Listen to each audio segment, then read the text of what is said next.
Welcome back to Olympics Daily, the last in this series, but with me to help wrap up is the FT's Olympic editor, Andrew Ward. Andrew, it's been a spectacular week, 2 weeks of sport, but how do you think London 2012 will be remembered? Well, it's a ritual at the end of every Olympics for the host city to fret about how it compares to previous hosts, whether it was the best or not, and that will be the same for London. I think it's a bit of a mugs game. It's so subjective where we compare to Sydney or Beijing or Barcelona, all great Olympics. I think what we can say for sure is it's exceeded expectations. Beforehand, we were all worried about the Victorian transport infrastructure, the terrible weather. Brits like to grumble and worry and be pessimistic, and so part of the perception of success is simply the relief that it was better than our worst fears. Of course, in a couple of weeks we've got the Paralympics kicking off. Do you think the momentum is going to carry through?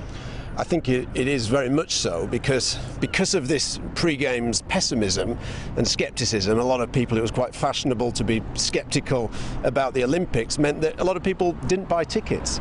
And then they saw what a great experience it was, a great moment, and they regretted not having applied. And so everybody rushed to try and get tickets. It was too late, a lot of people couldn't, and so they're going to go for the next best thing, which is to buy Paralympics tickets. So I think you're going to see huge crowds at the Paralympics. And interestingly, that's the real test of London's infrastructure now, because a lot of people are on holiday, they stayed away for the games, but that's going to be September, people are going to be back at work, and you could see perhaps even more strain on the city during the Paralympics.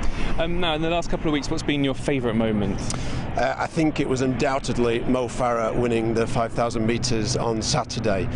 The idea of a Somali-born Muslim immigrant becoming a national hero with that sort of intensity of finish. He was on the last bend, it looked like he might be overtaken, and then he just sped up and he surged over the line with the whole nation cheering him on. I think that was the moment that, at least to Brits, will be remembered as the moment of the Games. And what about the biggest winner of the last couple of weeks for these Olympics? I think it's London. You know, we knew that London was a great international city. It was exciting, it's international and cosmopolitan. What we didn't know was that it's actually surprisingly competent, and that for all the failings of its infrastructure, it's quite resilient.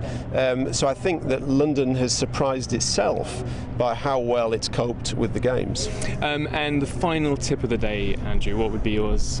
Well, it's the last day of sport, but then really all the focus will be on the closing ceremony tonight. It's going to be a very different event to the Danny Boyle opening ceremony. Then it was a very tense evening because everyone was worried about how good the ceremony would be compared to Beijing, how the Games would go.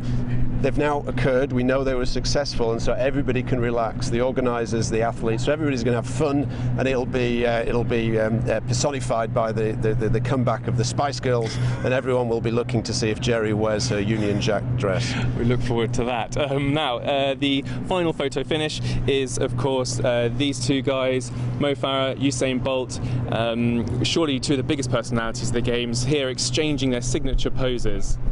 Well, undoubtedly one of the images of the Games. It just brings a smile to your face, doesn't it? And I think also it captures one of the characteristics of the Games, which has been this wonderful atmosphere in the venues, these huge crowds. And on the final night of athletics, you had the star sprinter of the Games, Usain Bolt, win gold, the British distance running star of the Games, Mo Farah, winning gold.